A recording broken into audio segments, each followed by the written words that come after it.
So here's a thought. When you hear foreign aid, you probably imagine rich countries helping poor countries. Food for starving kids, vaccines, maybe a school being built somewhere far away. Sounds wholesome, right? Well, not so fast, because the truth is, foreign aid is rarely just charity. In fact, it often benefits the country giving the money more than the one receiving it. So who's actually getting the good end of this deal?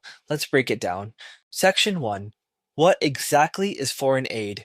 Foreign aid is basically when one country provides money, goods, or expertise to another, but not all aid is created equal. There are a few main types. Humanitarian aid.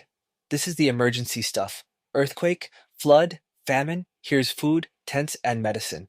Development aid, long-term investments like roads, schools, or electricity projects. Military aid, yep, this counts too. Training soldiers, supplying weapons, or funding security assistance.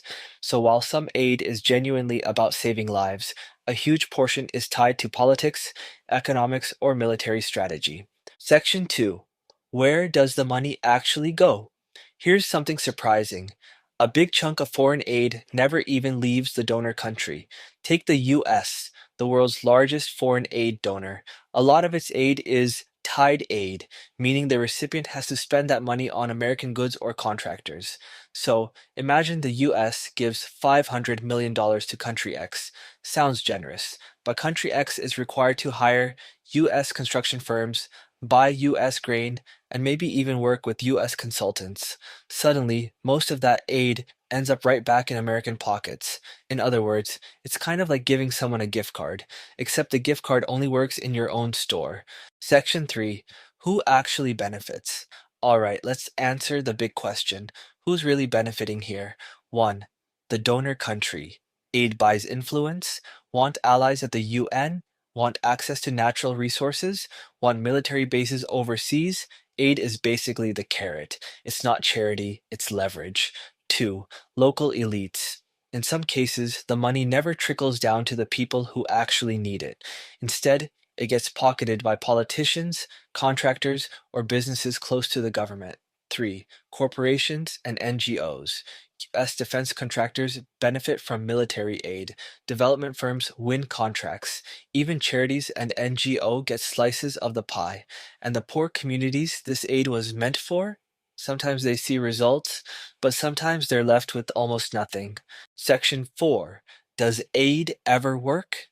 Now, to be fair, foreign aid isn't useless. Humanitarian aid saves lives every day. Vaccines, famine relief, disaster response. Without it, millions of people wouldn't survive. And development aid can make a difference.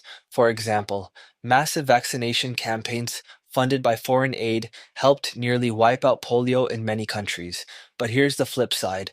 Long-term aid often creates dependency.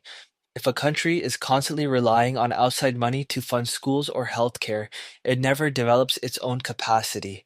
And worse, when aid is tied to political conditions, like we'll give you money, but you need to cut subsidies or privatize industries, it can actually destabilize economies. Remember Greece during the debt crisis? Or IMF bailouts in Africa and Latin America? Aid often comes with strings attached, and those strings can hurt. Section 5.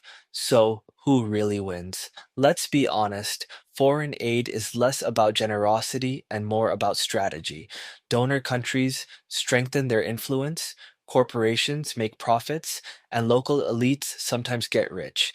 The intended beneficiaries, the people in need, do sometimes benefit, but usually they get the smallest share.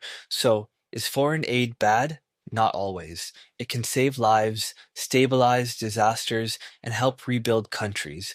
But if we're asking who really benefits, the answer is usually the donors first, everyone else second. In conclusion, so next time you see headlines like billions in foreign aid approved, don't picture it as a suitcase of money dropped from a helicopter into a struggling village. Most of it gets recycled into politics, power, and profit. In the end, foreign aid is less about kindness and more about interests. The real question isn't who's giving aid, it's what do they get in return. And if you want me to cover how aid gets used as an actual weapon, Yes, countries weaponize aid, that's a whole other video. So hit like, drop a comment, and subscribe so you don't miss it.